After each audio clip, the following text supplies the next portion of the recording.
Hi, welcome to the green room. Hey. How are you guys? Great. You got nice green trees behind you. I know, that was the point. This is the first time I've done it outside in front of the green, which is nice. I should have done it in front of the green out there in the desert. I'm way out in the desert right now. How is it? It's lovely. It's just remote and calm and basically isolating out here. Well, for everybody watching, this is Kiesza. This is my dad, Jac Andrews. And yeah, today we're just going to be talking about isolation. Obviously, we've all been very isolated this entire year, but I know that Kiesza has, experiences outside of just COVID with isolation. So I know we wanted to talk about that. And my dad also has a lot of experiences with dealing with people that have had to be in isolation, in different circumstances outside of COVID as well. So I just, I thought we could all come together and discuss it. As usual, She Is the Music is a wonderful nonprofit that's part of it. And again, I always say this, but I'm a female forward person. So is Kiesza. Yep. So is my dad. So I love She Is the Music being a part of this. And, and so I also recently added music forward to the nonprofits involved in this. And, it's amazing because they basically work with underdeveloped talent that, basically helps provide resources for these talents that don't otherwise have it, which is awesome. And obviously I completely support that. So I'm also, at the end of these episodes, going to provide donation links for those nonprofits. So, anything that you guys want to donate, then please do so. And I always, within a couple of days post on my YouTube. And that's basically it. So yeah, I just wanted to start off by, not to dive right in, but Kiesza, I know, has some deep experience with isolation. I know, I think it was 2 years ago now, right? That you almost 3 now. So as of July, I think 17th. Sorry, July 9th. Wow. This year will be 3 years. But yeah, I'd say about 2 years of isolating, of being in what was a physical isolation with my body, recovering from a really, really serious traumatic brain injury. So tell us about that. So I would just be curious about, in terms of the isolation with your head injury compared to obviously isolation with COVID, I know that you drew some similarities in terms of your experiences. Is there anything that you can? Yeah. So, the difference, so what I experienced was way more intense than what I'm going through with the pandemic. And that's just because it came with a lot of physical pain. And it came with so many limitations. I wasn't able to do many physical things at all. Even just thinking my way through anything in life was really hard because my brain was in a state of inflammation all the time. So, I couldn't, being in isolation, I couldn't even do tasks to keep myself busy because it was too much on my head. So I was literally just sitting there doing nothing. And that's all I could do for a long time, for almost a year even. I could get up and do basic things, and then I'd have to go back to bed. And in a dark room, I could listening to music was too much, listening to podcasts was too much, watching TV was too much, being on my phone was too much. That's crazy. So I just had to sit there. I essentially became really good at meditating because I had to just find as much patience within myself as I could and just get through the unknown. It was an unknown period of time, and I didn't know if it was going to be like that forever. I just couldn't tell. There was no answers to any questions. And I talked to a lot of specialists and rehab people, and all of these symptoms I was experiencing were quite on track with people who have had similar injuries. So they did give me a lot of hope that this is a phase and I will come out of it. So I just kind of kept my eye on the target moving forward. And yeah. So did you find, what did you, in terms of, just your career, that you got out of it? I would think, I think meditation, for one, is such a massive, manifestation is such a part of, how we, make things happen in our lives. You know what I mean? So meditation. Absolutely. Positive. So yeah. Tell me the positives and negatives that you know. So the negatives were just physical pain, loss of time. My whole career was literally derailed. Right. I was touring the entire world. I toured almost every continent except I didn't tour South America is part of this continent.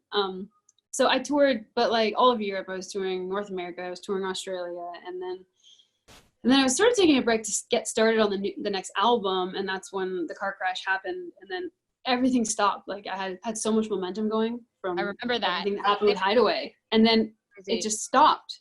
And when you stop anything for 2-3 years, I mean, you have to then start from scratch. So I basically had to start all my momentum from scratch. But this time I had to do it with a lot of physical pain that accompanied it. So it was just, I paced myself. I went slower. I couldn't dance. So I started with a ukulele tour.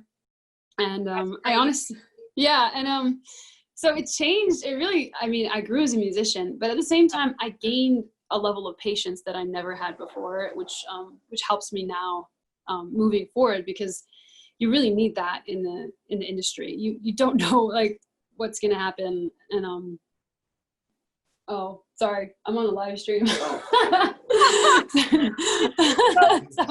mean, no, I'd be curious, like, and obviously, you know, you don't have to, you know, could just share what you want to share, but like, do you feel like, did you have any level of depression that you feel like you weren't like used to, I had, or any?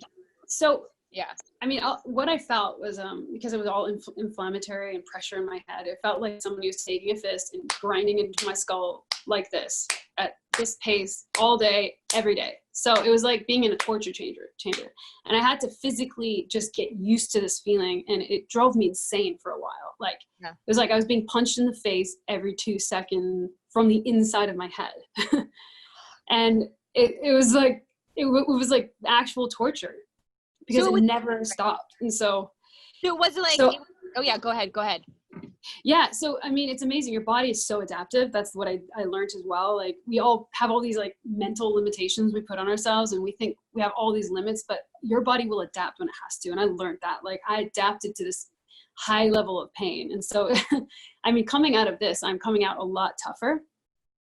There's not a lot can knock me off anymore, knock me off balance. And I'm also coming out of it knowing like why I want to do what I'm doing. Like, Hideaway took off so fast that I went, like, overnight I was just famous. You know, it was like, I know, that's crazy. January I was a nobody. By April I had the #1 song in all the UK, and then it just went from there. Everybody's freezing. Oh, are you guys there? Am I freezing? Oh no. What about now? I see you now. Okay, good. I was like, oh no. This is all part of the Zoom live. Zoom.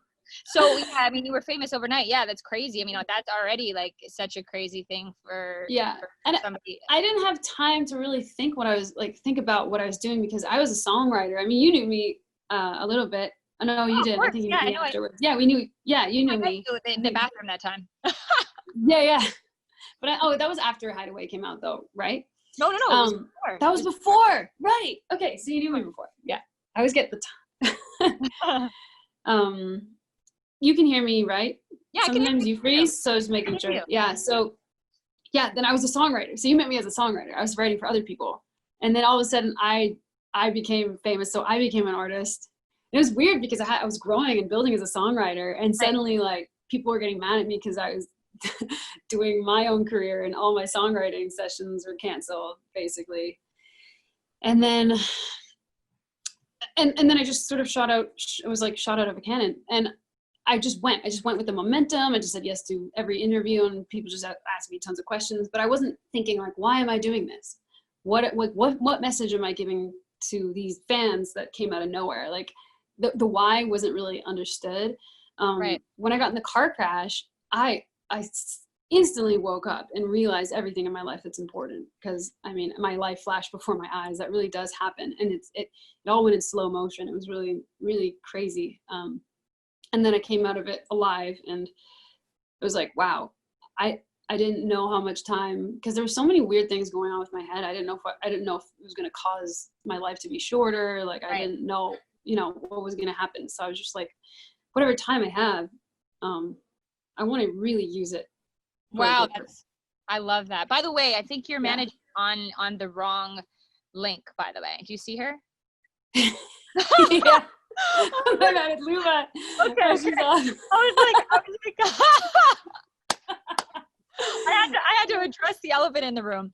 But no, actually, I love that you mentioned, I love that you mentioned that, because I wanted to ask you, like, for anybody watching, like, you know, just in the sense of, like, you know, we're not promised any time, you know, and it just, like, really this time in the world's life, you know, in terms of, like, what people are going through, like, I think, is there any advice that you would give anybody watching in terms of, like, how you dealt with isolation and how it brought, like, I think you've already started to mention it, but I just, in terms of people dealing with it in their own ways, like, you know, a lot of people want to follow their dreams and be able to do this and that, but feel like everything got stalled. So I don't know, obviously, given your experiences, what can you yeah, I have a lot to say on this. So honestly, I think a lot of people get really impatient. They want things to happen when they want to be in control of time. That's the first thing. They want to have all this control over their time, and they make up this whole plan in their head, like everything's going to happen like this at this time. And we set goals. Like that's how we move forward in life. At the same time, we're moving up against sort of an unknown target, and we don't know what's coming at us. And so we try to hit our goals, and sometimes things happen, they knock us off, you know, they derail us. And people really struggle with that, pushing through that resistance in front of them. And that's where, like, the patience comes in, because actually the beauty of art is actually in the mistakes. Oh my God, it's totally true. It's totally absolutely true. Like the best art like all the best work I have is just full of all the mistakes that I made that day. Right. And also time. Like what I think is beautiful about this pandemic is, before this pandemic, everyone was just running around like crazy. Like they're surging everywhere, surging here, surging there. Like, I gotta get stuff done. I gotta, like, get as many likes as I can. I need, like, you know, it's just like, energy out. And so true. They're not taking in anything. And the only way to actually do anything meaningful and to actually make a difference in this world is you have to absorb the world. You have to take in information into your system. You have to have this time and space to digest this information, to make sense of it, to understand what this means to you and what you want to do with it. Then you have to turn it into art. But it's like, before this pandemic, it's just like information in, information out, and it doesn't have that time to digest and find meaning. And so I think a lot of art was reflecting that. And I really believe that after this isolating period, there's going to be a lot of really incredible songs coming out, because people have been given time and space to think, you know, to figure out, like, to actually feel themselves. Like, it's so easy when you're distracted to just run away from yourself, to not face anything that's going on inside, and to just distract yourself from your problems. I know, it's so true.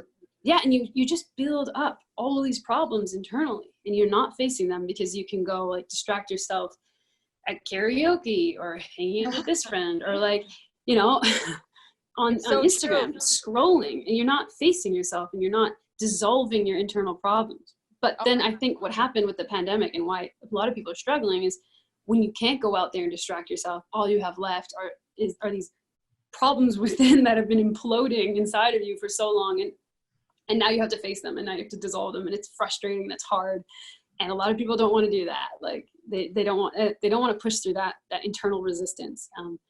But when you start doing that, when you start digging yourself up, that's where all the gold is. Like, that's where all the treasure is. Like, your soul, your in your subconscious mind, that's where you find all the meaning in your work. And so when you really do start digging yourself up, your art just becomes, like, exponentially more prolific. Your lyrics have so much more meaning.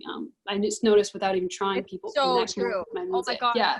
It's so true. I really, I couldn't agree with you more. It's just like the raw, guttural, like, instinctive, you know, human feelings come out. It's like, it's like throwing up emotions, and it just comes out. And I feel like that's a gift in this phase for musicians, or anybody that is watching that, you know, is trying to use their art as a way to release and not feel like, you know, it has to, like you said, be based on, you know, like, how many followers you have, or how, you know, how like how many meetings you did, or what last deal you did. It doesn't have to do with that. It just has to do with creating art that you love, right? Because at the end of the day, like, look at how Hideaway happened. You know what I mean? Like, it wasn't something that you didn't know that song would change your life. I had no idea. Yeah. I literally was in shock when it did. And I took time. Like, I really took time. I mean, people think that was an overnight success. It wasn't. I mean, it went really big overnight, but I I made that video 6 months before I put it out. I went into the clubs, like nightclubs with tons of USB sticks, and I went up to DJs and it was like giving out vinyl singles. I was just like, I have a song in here. Can you just plug it in and play it? And most people said no. And I'm like, you will regret this one day. You know? But I did all that work. Like I hustled. I took the time. I really thought, I mean, if there's any song that was really took time and space. Because before I blew up, I was kind of in a bit of isolation in the sense that I didn't have much money and I was like living in a small place in New York, basically a closet. And working with Rami at the time, like going to his studio, but that was it. Like, but I had all this like time to think about what I want, like what the sound would be, and I experiment, make mistakes. Honestly, like Hideaway was written after I was told that I couldn't sing soulful. And I was like, yeah, right. You know, I jumped on the mic. But this is so good that you're saying that, because I feel like these times really do challenge you to like almost get better at things or discover that you can do things that you never knew you could do. Yeah. I mean, for me, like I'm about to put out a really heavy like pop retro album. It's like high energy. But during this pandemic, I was just sitting there alone for 3 months, and I dug up all these demos of like really lyrical, meaningful, almost folk songs. And they're some of my favorite songs. And I was sitting there because I had all this time and space, and I was like, why am I not going to put these songs out to the world? Because these have a lot of meaning to me, which means they will have meaning to other people. So I've been putting together a whole other album of like stripped raw acoustic songs. And it maybe doesn't necessarily make sense, but I actually think it does make tons of sense, because that's like my internal expression.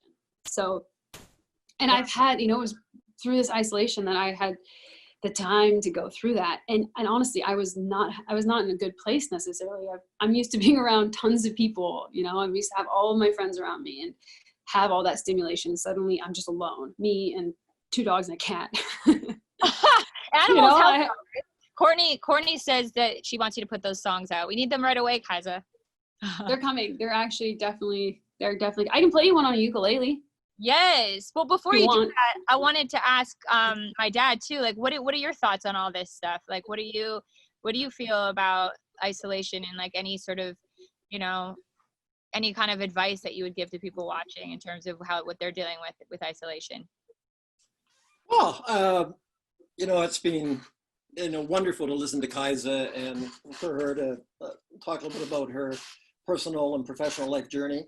And I guess a few things that I would say, just taking off from Kiesza, is that what Kiesza shared with us is that she suffered trauma, and trauma led to her being isolated from her career and also from her life. And what she also said that I think is important is that she came through it like many people can, with resilience and a motivation to go further.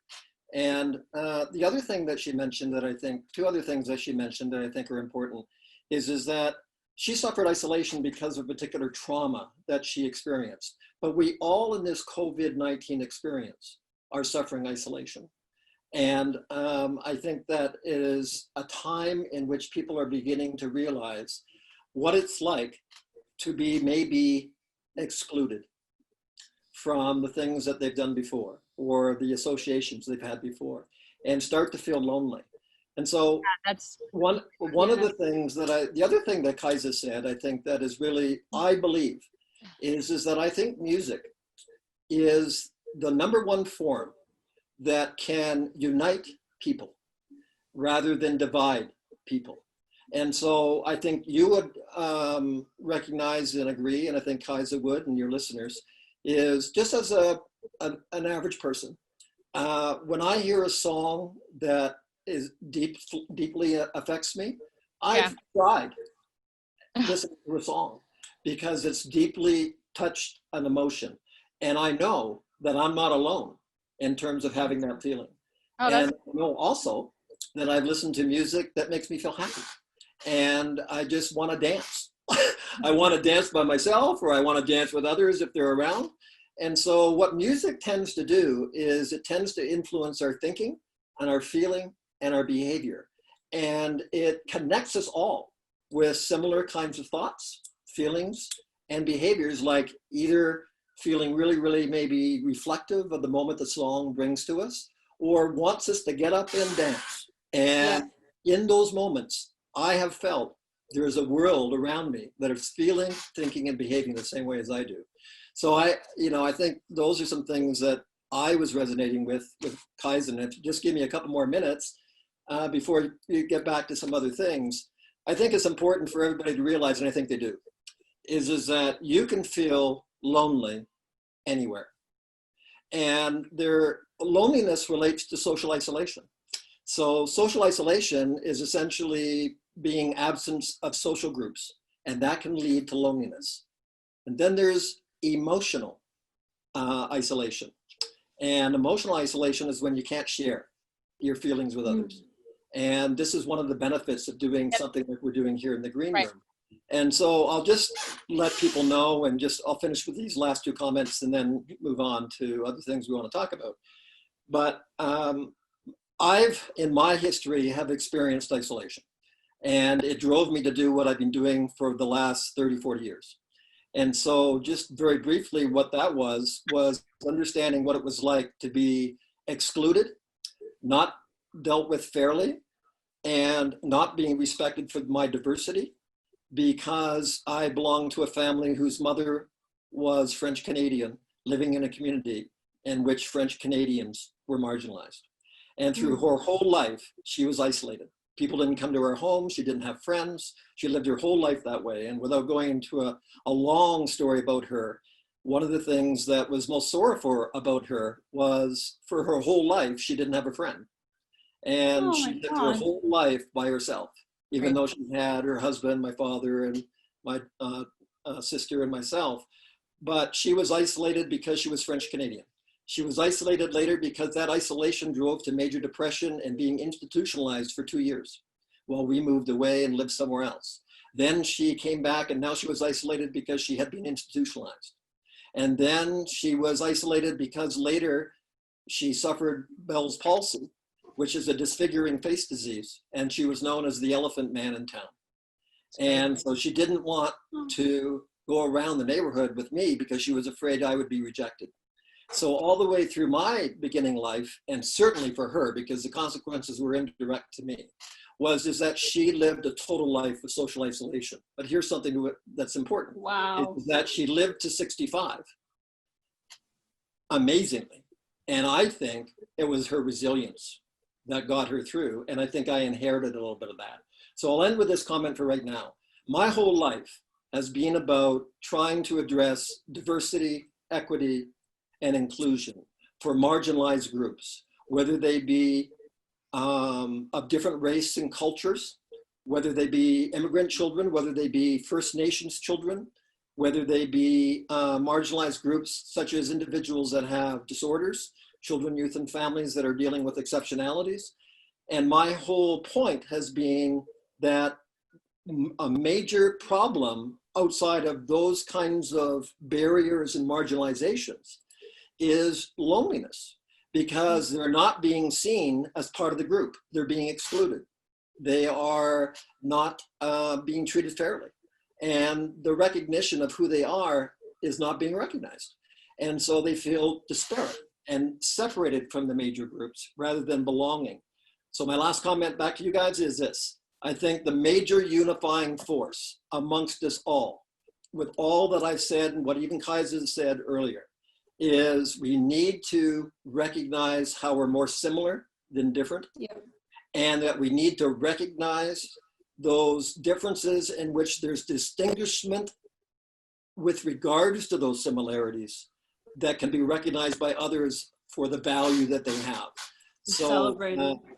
So back to you guys. That was really great. That was really, really great. I mean, it's really great. And listen, that's really a lot of what the world is dealing with right now, right? And it's just like, and that's a whole nother conversation, but just in terms of the system, right? I mean, in terms of, that is major, that is the movement of Black Lives Matter. It's just like, it not being inclusive and them, I don't know. I don't even, it's way beyond that, but I think that ultimately humans are humans, and that's the bottom line for me. It's just like, we are all human beings and we all feel the same ways. And this is the stuff that, like, you're right. It's like, whether it be your version of isolation, Kiesza, in terms of your career and the things, but it's also like, you know, imagine we don't even know what it's like to be treated.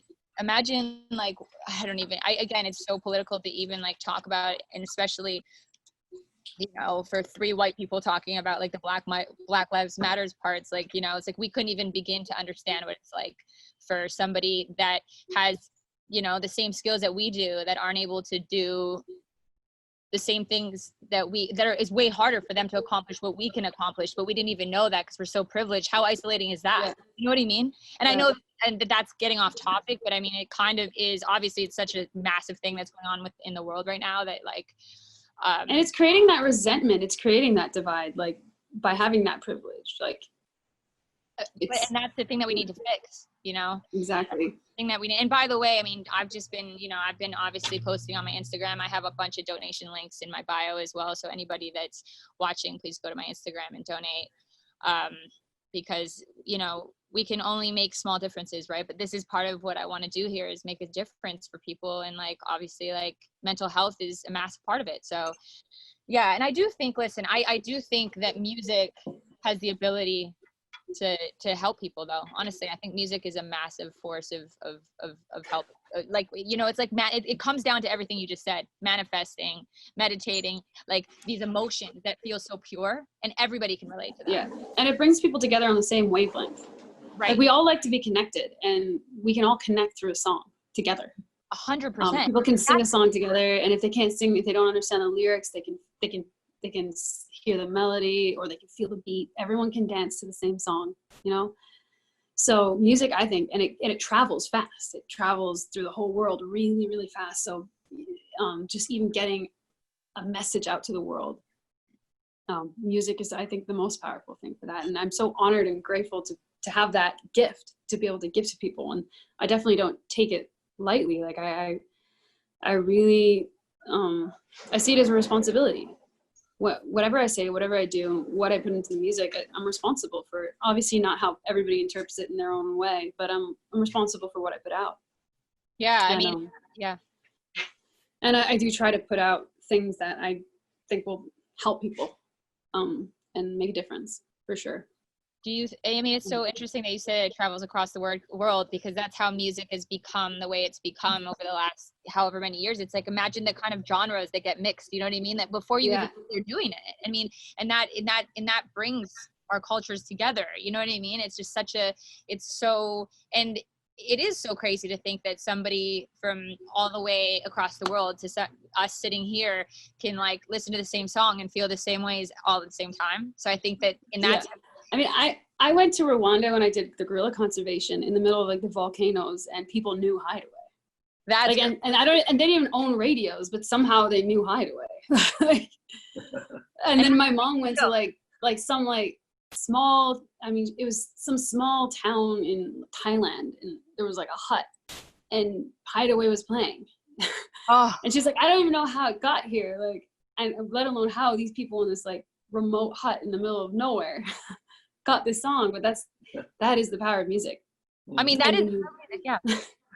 And so when you do put out a message that can resonate with the whole world, it will travel. Oh, I mean, and Hideaway was as a cool connector. If you think about like what was going on in the UK at the time was house, what was going on in the US at the time was EDM, and Hideaway bridged that within the song. It had the EDM build and the house beat all in one song. So it brought the US and Europe and the UK all together in one place, and it united people.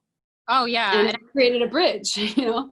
No. So by mixing genres, by throwing things together, even, you are uniting people by just being creative. And that's why, like, in this isolation, I think being creative is one of the most powerful things we can do. In any way, honestly. Yeah. Like, be creative with your words, with your, like, I mean, honestly, there's no limit to being creative. And I just like love, honestly, again, like the idea of manifesting, meditation. I know I keep going back to that, but I really love that for people, just as an advice to people to be able to feel good, because I feel like I've been talking to a lot of friends, and like, I think the concept of like The Secret, where people are like, oh, I want this and this and this in their life, it's beyond just, you know, saying these things and thinking that you can get them tomorrow. It's Yeah. like, that Jenga? No, it's these two puppies. Oh my God. They're like Oh, hot dogs. They just came back. I'm like, that's so I'm cute. with some friends, and there's this, No, believe but it or not. Oh, sorry. no, I was just saying that it's crazy because I feel like what it is that I think that we as human beings have the power, so much power over our life, even though we don't know it. You know what I mean? I just think that like the idea of a mantra or manifesting something in the universe, like not only can we connect to the universe, but we can also connect to other people. And I think And also like something I'd like to really get across to everyone watching here is I think people, when they feel down and when they feel frustrated and when they feel anxious and don't know what to do and they get into this state of confusion, they think there's something wrong with that. Like, and then they think there's something wrong with themselves, and that's how they fall into this spiral and this loop of depression. People hate being confused. But one thing that I found was that whenever you don't know exactly where you're going, when you're walking into the unknown, all of your radars turn on. Like, it's like driving, for example. If you're driving with a GPS and you have a little map telling you exactly where to go, you're just going to look at your GPS and you're going to follow it. And you're going to miss everything. You're not going to see the people on the streets. You're not going to see the names of the streets around you. You're not going to see anything because you have your GPS. You're focused on one thing. But if you're looking for a street sign, but that's all you have, and you don't know where it is, all your senses turn on. You're going to be looking at all the signs. You're going to be looking at all the streets. You're going to be looking at all the people around you. All of a sudden, by being in a state of confusion, by being in a state of the unknown, you're going to be opening up. And actually, by being in this state, like this isolating state that feels negative often, you're actually getting closer and closer to what you want. And so my whole thing is like, just always, like one of my biggest quotes that I say to myself is trust the confusion. Wow. And don't run away from it, and just walk into it and just be receptive. Like, open up all your little radars and receive. You know, put out your antennas and just feel your way through this cloud, and eventually something's gonna lock in and make sense. And once you get there, you just hold on to it, you know, and you go for it.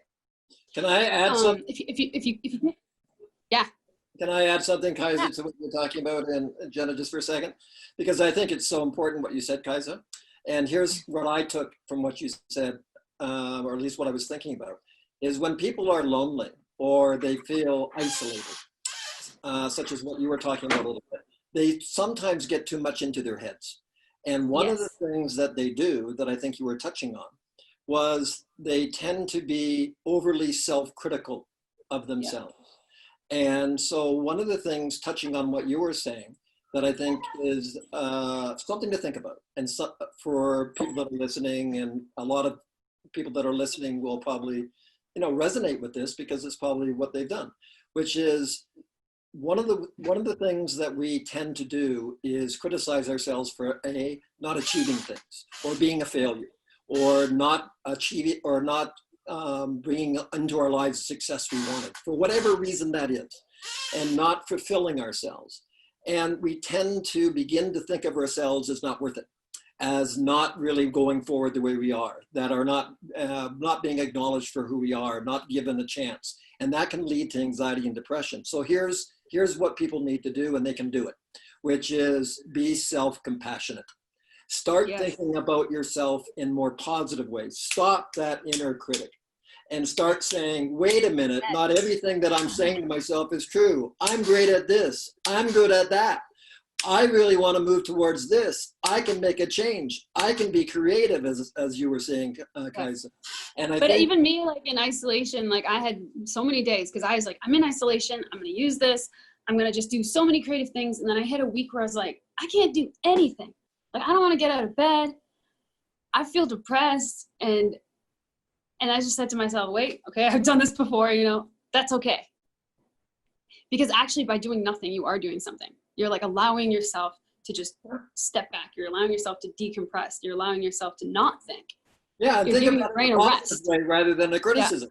Yeah. It's a rest. You're just giving your brain a rest to process, to get rid of the junk. It does a lot when you're not doing anything.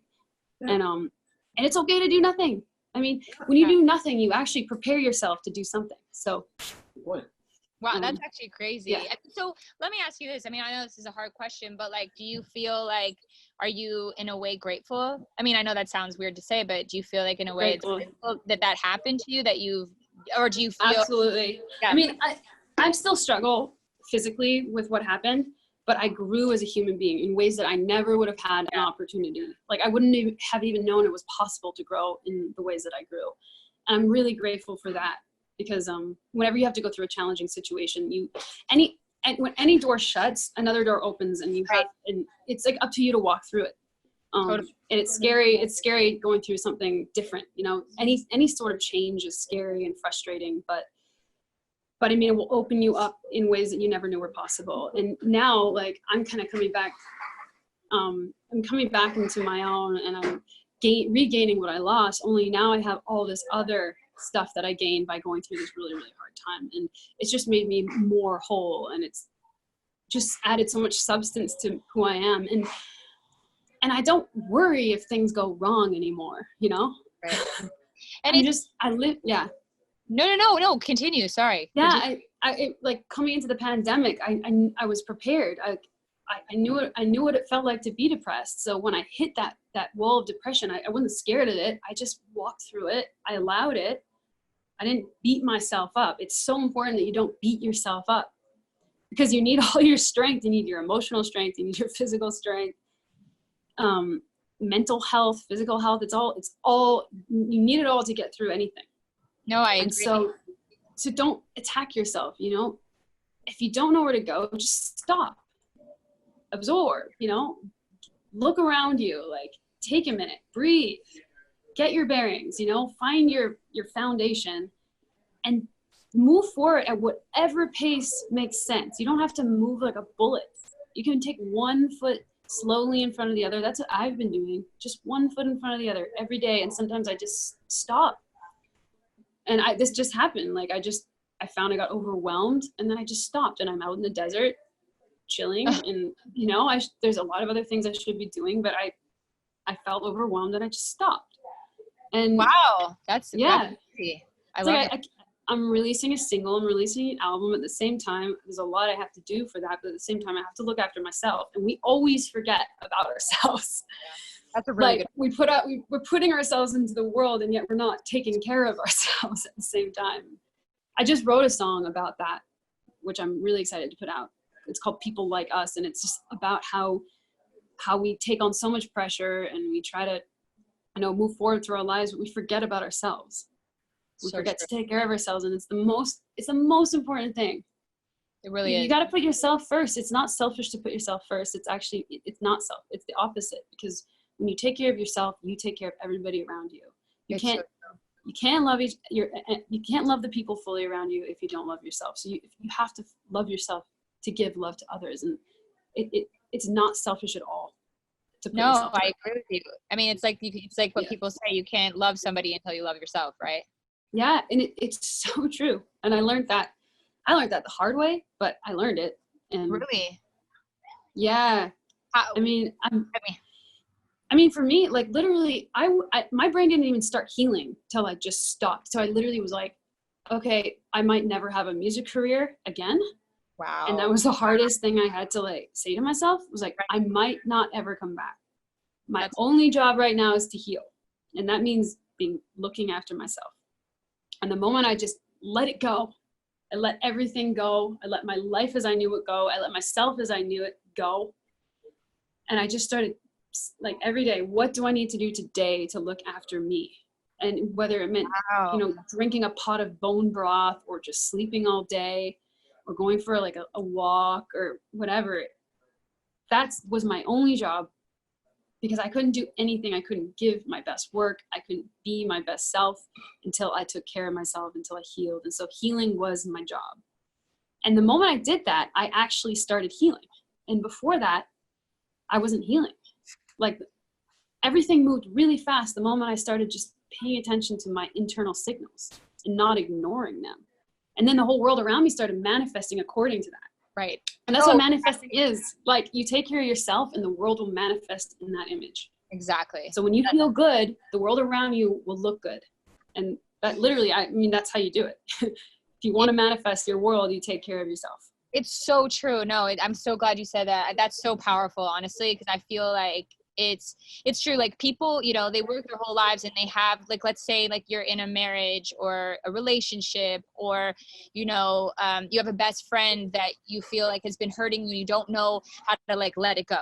I'm just saying, like, I'm not saying, you know what I mean? Like some people are like, they're just like, we're all creatures of habit, right? So like, let's say like you just Absolutely. go all the time and you're just like, and you end up being, oh wait, are you still there? Okay, good. I'm still there. Yeah. My batteries. So, but you get so used to this way, so you don't want to let go to start again. And I like what you said, because at the end of the day, again, I'm just saying that could be isolating too. Think about how lonely that is. It's like you get to a place where you're like, oh my God, like I don't actually enjoy anything about my life or me, because I don't respect myself for the fact that I'm allowing myself to feel this pain when I feel like I want other things, right? And that's so isolating. So to actually think about, like when you were describing it, it made me think of like you build this whole Lego house, and it's like you have to be able to punch it down to start, you know what I mean? Like you want to like, you need to be able to start again. You know what? I went to this museum, Mooney Werther. There's this guy named Mooney Werther. He's died. He was a wood carver in Ohio. Wow. And he's the most amazing wood carver ever. Like he carve a train out of wood. He wouldn't even see the train in real life. He'd just look at it on like a picture of it, maybe, and he'd learn about the whole train, and then he'd carve it down to every nail. He'd carve these miniature nails. Every piece of the train he carved out of wood. And when they actually like looked at this train that he carved, it was an exact replica of the real one. Like it was to scale, perfect. And he'd take a block of wood and he'd just cut into this wood. And then he'd unfold the wood into a tree. Like it was amazing.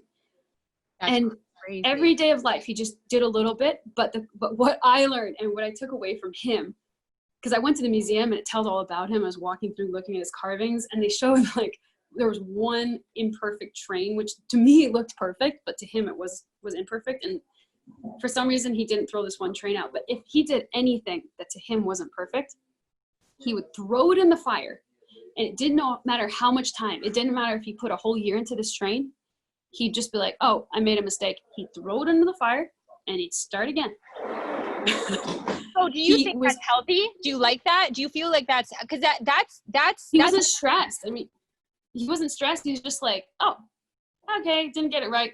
Oh, start again. Just not he was just like, he wasn't attached to his work, you know? And I think there's like, I mean, I was like, what did he throw away? You know? But the result of what he got was the most perfect carvings I'd ever seen in my life. But you have to be, to get to that level of being that prolific, you have no choice but to be okay with throwing away things that aren't right. I mean, I know with songwriters, when people, you know this, when people start out songwriting, they write their first song and then they think it's like, that's the song. I know, it's true. They can't let go of their song. Like, they're like, I'm like, no, you have to write like 1,000 songs before you decide what song it is. So because whenever they write, they're like, okay, I got my first song. And you're like, okay, throw it away. It's so fun. Next one. Exactly. Like, what? No, I can't throw this away. Like, I put so much into it, but it's like, no, just throw it away. Do another one. And that's like the biggest exercise. I throw away way more songs than I keep. So. Wow, I actually love that. That's kind of art. No, that's art, and it's also human, right? It's like, I love that, because like it is true. I mean, it's so cliche to say, but imperfect is perfect, right? It's like it is okay not to be okay. Like there's a reason these quotes exist, right? Because it is true, and like and like you said, I mean, even this time that you've, you know, as much as it was scary and it was a bummer, well, more than a bummer, but obviously just like a very life-changing moment to have that happen to you, and obviously be in a place where you potentially were like, wow, I don't know what to do with my life, all these kind of things. Yeah, I threw away my life. I had to sit there and be like, okay, this is my life. This is literally my whole identity. I identify as this person. I took that person and I just threw it away. I threw myself into the fire. I was like, okay, world, I'm open. What am I? Who am I? Where am I going? And then I started healing, and then I got all these signals, and then I grew, and it was the best thing I ever did. And now I'm just like, okay, I'm constantly throwing what I think of myself away, because we're always changing. I was just going to say, guys, I think that's part of the creative experience. And I think people that are like, as I'm listening to you, I'm thinking about me as a writer or me as, a scholar. And probably I have got way more articles in filing cabinets that's never been seen by anyone else except me than those things that I published. So there is that sense of constantly wanting to think of other things and other ways to either say or sing things in your case that's a little different than what you thought of the day before, and you're moving forward to even tackle those new thoughts. Yeah, and also when you get something that is amazing, you feel it. Like you feel it in your bones, you feel it in your soul. So if you write something and you think like, wow, my lyrics, these are good, my melody's that good, but if you don't feel that feeling in your soul, that means it's not at that level.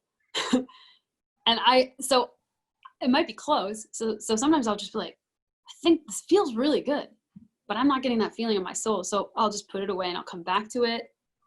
And I'll just redo the lyrics or I'll redo the melody. I've been working on this one song. It's really, really emotional. It's about a topic that was really, really hard for me to write about. It's very personal. I've rewritten the song like 10 times because I really thought I had it. I thought I had all the lyrics. I was just like, wow, these lyrics are amazing, but my soul wasn't connecting to it. And so I just kept throwing it away. New verse, new pre-chorus. There was one part I knew I had right, just one part. And I just finally got it. I've been working on this song for a year. And I just keep throwing it away.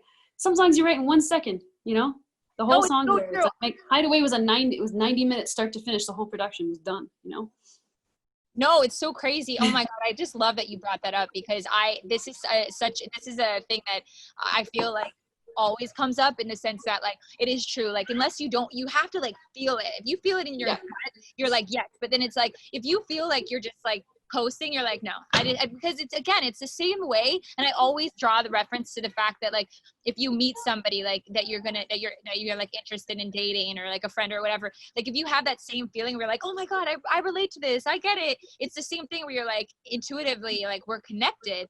But if you feel like you meet this person where you can't wait to leave, you know what I mean? Yeah. Like you're like, oh, like you have no connection. So why would somebody be connected to your song? You know what I mean? If you're like total like wasted, like if you're not connected, how the hell are they going to be connected? Yeah, it's funny. I had this one song too, and I experienced this just last night where I haven't played it for anybody because I was literally, and this relates to my car accident. Whenever you go through a really hard time, the hardest time that you've been through, you think that is the hardest it can get. You think that's as bad as it can be because that's your only experience. You're frozen. Are you? Can you still hear me? I can hear you. Okay, good. Okay. So your perspective, like from your perspective, this is the worst it can be. And that's what I experienced. I was like, my head hurt, everything. I couldn't do anything. This is as bad as it gets. I have it as bad as it gets. And I really thought like, this just sucks. Like, why is this happening to me? This is as bad as it gets. And then I was in LA and I walked to a grocery store and they had like an outdoor eating place. And there was this man there in a wheelchair and he had these giant fake legs in his lap. He was really struggling. Like he didn't know what to do with them.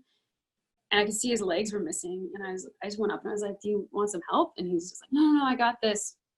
I ended up sitting at a table and eating. And then we ended up starting to talk. And he was just like, I was just in a car crash and I just lost my legs. And I don't know how to walk on fake legs. And I'm just figuring it out. And then I realized in this moment that he has it way worse than me. Like, right. I thought I had it as bad as it gets, but here's a man who went through a similar experience, only he lost both of his legs and he's never getting them back. Never. And I was just, it hit me so hard. And I walked home and I just started bawling my eyes out because I was like, wow, I'm so lucky. Like I am getting everything back and it's taking me years to get it back, but I'm still getting myself back. And yet here's a guy who's, no matter what he's doing, he's never getting his legs back. And I went home and I wrote a song and I never played it for anyone, but I was feeling so connected. I had this whole epiphany and I just wrote a song. And for some reason I felt like, oh, I don't know if I should play this for anyone. And then last night I was just sitting with some friends who have been quarantining with out here. And they're like, play something on the ukulele. And I had written that on the ukulele and I just didn't know what to play. And I was like, well, I have this song. And I felt really nervous to play it. And then I played it for them, and like one of them just started crying in the same way that I cried when I wrote it. And I realized she That's what I mean. feels what I felt, because that's exactly what I felt as I wrote it. I put that feeling into these songs. That's the feeling in the lyrics. And I was so connected to my body and my soul when I wrote it, that the song holds that feeling. And then I was like, oh, I should share this song. Actually, I need to share this song because this song connects. So it's crazy. No, I mean, I love, man, that's just it's so crazy. Again, and it goes back to what's going on in the world right now. Is like, and I think for me, I think that's like the deepest thing that I'm feeling is just like, wow, like we need to fucking wake up and look around and think about how lucky we are, because honestly, we're sitting here and we are extraordinarily lucky. Like, and it's just to think, you have to think of like how many people have it much worse than you have. And you know what? You need to put actions to that. You can't just say that and go about your life and still be able to like live your life. Like, how about help somebody else out? You know what I mean? And that's the part that's selfish, right? Like, I do think you have to think but at the same time, like I will say, like, you don't know that you have it lucky until you have feedback from the world, until you have to literally venture into the unknown to even know that you have it good. Yes, because you only know what you have, and that's just normal. Like, if I never knew what a headache was till I got the worst headache in the world, and I felt bad for ever thinking headaches. Like, I used to think people were like kind of being, you know, hypochondriacs when they had a migraine, because I'd never felt one, and then I felt so guilty. So it's like, holy cow. But at the same time, it's like, if people just have to be willing to step into the unknown, if only to gain feedback for themselves. I agree. Grow. I feel like that too. No, you need to educate. You know, you can't be afraid to educate yourself, right? I mean, at the end of the day, that's all you can do, and you should just try to be aware of something more outside of your bubble. I think that it's good. I mean, this is exercising our abilities to be able to look outside of what is our life that we just know. I think we can only do as much, you know, we can make baby steps, but I think these things are important, and I think they're wake-up calls is what I'm saying. Yeah. Even with this whole thing going on with Black Lives Matters, like being a white person, like going through it and trying my very best, because I mean, in the music industry, it's very balanced with cultural, like we work with people of all colors. We really, for me, I can't even conceive of feeling that way, you know, but yet here I am in society, definitely white and privileged. And I'm trying to do what I can, and it's confusing. And I have a lot of people around me, other white people, being like, I'm trying, like I say this and people are getting mad at me. And then I say this and people are getting mad at me. I say this and people are getting mad at me. And they almost wanted to just walk away from it. And I was just like, you're getting this feedback because it's just new information. Exactly. Yeah, it's just new information. And don't be afraid of running into your own ignorance, because that's the only way we're going to move forward. Mm-hmm. That's the only way that we're going to even see our own privilege, is by running into our own ignorance. And getting the feedback, and maybe these people are right, maybe these people are wrong, and it's like opening up that conversation. But don't be afraid of walking into your own mistakes. Don't be afraid of tripping and stepping back and picking yourself up and then trying again. Because eventually you'll get it right. You know, we don't like, how do we end racism? Like, that's not one answer. We have to try and then fail and then try and then fail and then listen and then try and then fail. You know, it's like it's a moving target. So. And that was my message to a lot of like my white friends who were really like struggling because they want to help, and they don't see their own privilege because they've had it their whole life. They've never known anything but that. So it's just the only way to see it is to venture into the unknown and bump into your own mistakes or bump into your own ignorance, and then just, you know, just take a look at it and decompress and be like, wow, okay. I was ignorant. Now I'm going to dissolve this and I'm going to step forward. That's actually crazy. That'd be a crazy song, by the way. I was just thinking. Let's write it. I was just like bumping into ignorance like that. Oh my God. What a powerful message that is. Are you kidding? Like, we have to, I would love Let's write it. We'll write that and then we'll sing it on live stream. We should. No, seriously. Like, I feel like that would be, it's just so, when you were talking, I'm like, wow. Like, and honestly, this is kind of one of the reasons I wanted to start this, the green room, because I feel like this is also like, this is how you start songs. Like, you know, that feeling we were talking about, like when you said that, I got that feeling. And like, that's what, right. that's what a writing session is. And like, you know, I know from my dad's experience of being like a psychologist, we've talked about this before. It's like that feeling where a writer, that kind of thing, it's just like, it comes in conversation where you're like talking, and then you'll be talking, and then you'll say something, you're like, that's it. It's not like as simple as like, okay, we're writing a song, let's just write something that seems like let's write because you know when you're starting out as a songwriter, it's like, oh, let's write a song that we think, like, what do you think would be this? You're like, no, write it about your, like, no. It's like need versus want. Like you when you start, you kind of like enter the songwriting industry with a fear-based approach. Like, I need to succeed. Right. I think I need to write something that somebody will like. I need to write something that will make me successful. I need to write something that will give me a publishing deal. So like, start writing what you think other people want you to write. Right. And you write what you think you need to write, which is really the opposite. You're supposed to write what you want to write, which is really giving people what they need. So you learn that, and you go into these writing sessions, and literally my writing sessions are just like, go meet up, hang out, have a meal, go for a walk. Who knows? Oh, my battery's running out. I'm gonna have to plug this in soon. It's okay. We're almost in an hour anyway. So yeah, I was gonna say, like, the best writing sessions have the least writing. You just go, you interact, you talk, you get to know each other. Right. And then eventually a feeling happens. You're all collectively. You're like, you feel the feeling, and then you connect, and it all comes out, and the song's done in half an hour. I'm actually going to write this down, bumping into ignorant. We know I'm serious. We're writing this.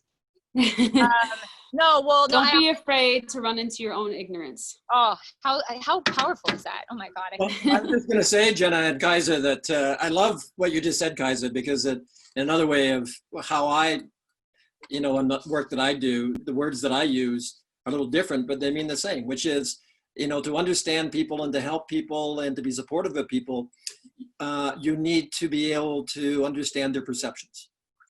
And perceptions are how you make sense of the world. And so we all run our life based on how we see the world.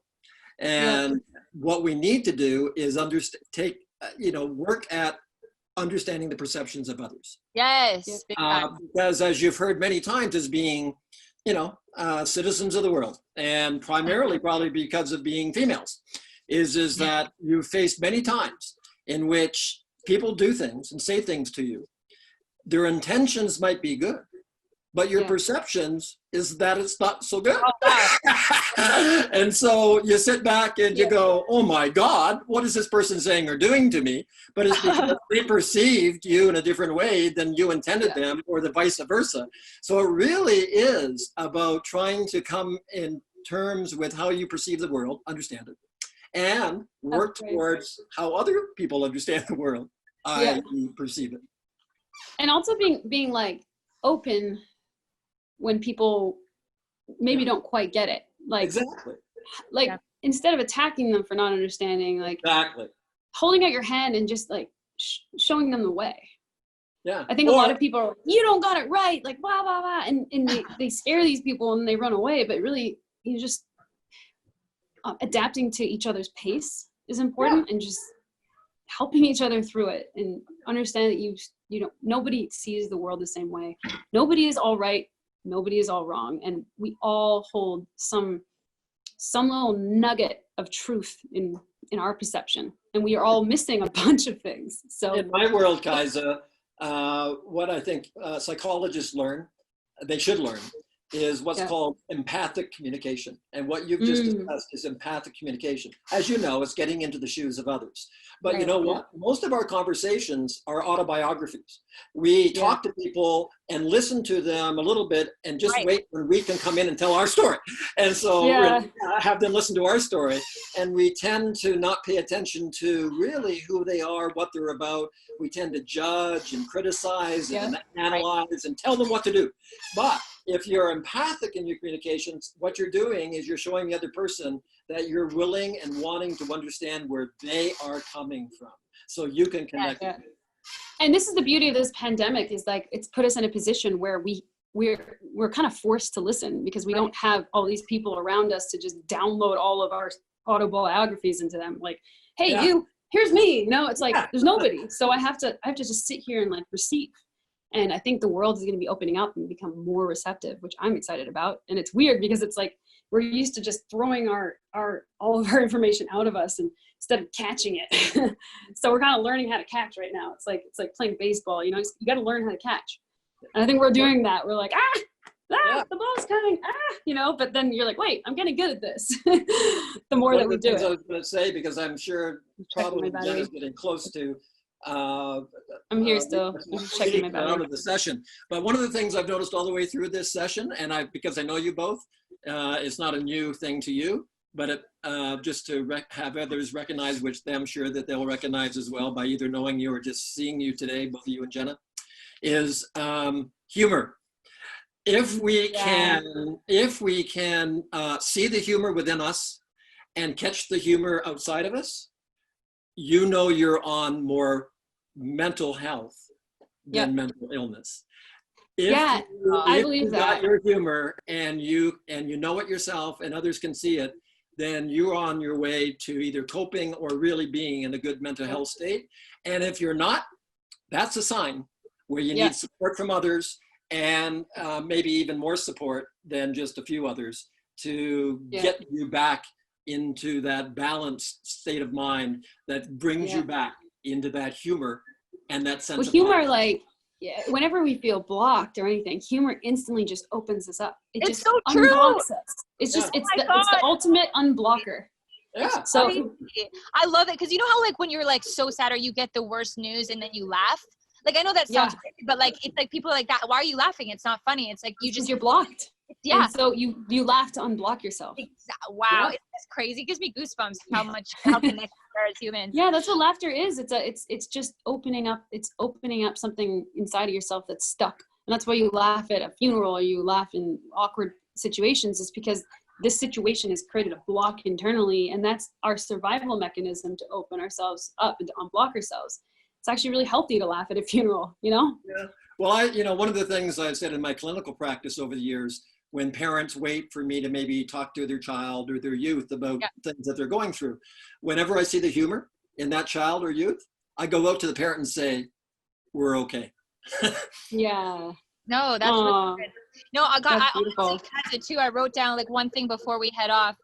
When you said adapting to each other's pace, I feel like that's another, I wrote that down because I think that's so powerful. Are you kidding me? I was just the imagery of that too, just thinking of it, people just on all those people riding, right? Those beautiful images of people. Imagine that, just seeing people's literal, when you look at the metaphor of just people's pace, think about that in terms of what that actually means. You know what I mean?